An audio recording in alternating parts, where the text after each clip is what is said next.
The study cycle provides you a format for how you approach your class time and study times. So what you do before you go to class is that you're going to do a quick preview of the material. And by a preview, I'm talking about any assigned reading that needed to be done before you watch the lesson or go to class. You're going to take a look at anything that stands out to you. So bold print, italicized words, you're going to look at headings, subheadings, if there's a question session at the end of the chapter or reviewed questions or a chapter summary, anything like that that's going to just give you a heads up about what you're going to be learning about in that day's lesson. By doing that, that helps prime your brain and get you ready to start making connections to the material as you hear it in the lesson. So instead of it being all new to you, this is going to actually work as a quick review. So then you're going to attend class by either physically attending class or watching the online lectures or attending the synchronous lessons that you have set up. During that time, you're going to take notes. You're going to be more active in that process because you're already making those connections as you go. And then after class, you're going to do a quick review.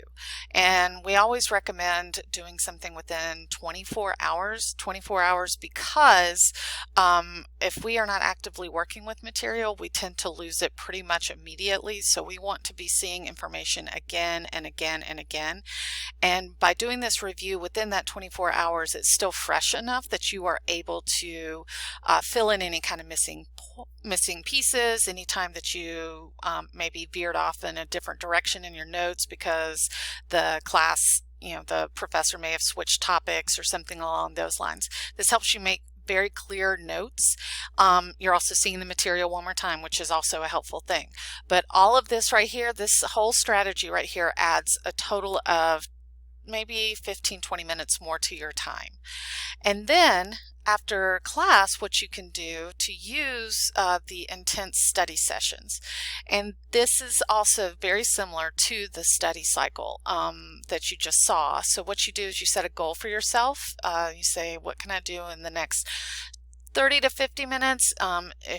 The key here is to know yourself. If you know that your attention span is a little shorter than that, go ahead and set a goal for that time frame.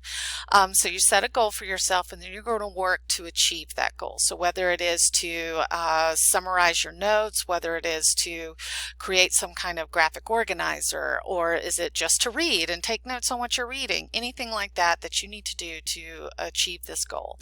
Then the key is you take a break. Your brain needs a break. So take 5 to 10 minutes. We don't turn on Netflix during this time. No way.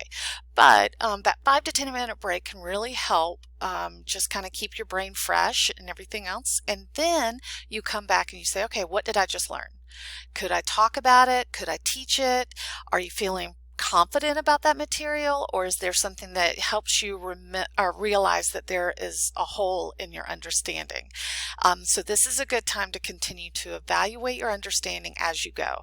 If you feel good about it, then you can set a new goal for your next 20, 30, 50-minute time frame, whatever you've set for yourself, and work to achieve that goal. If you are not feeling confident with that material, you know that that still needs to stay on your to-do list and that you need to address it again, maybe in this next study session or maybe in a study session on a following day.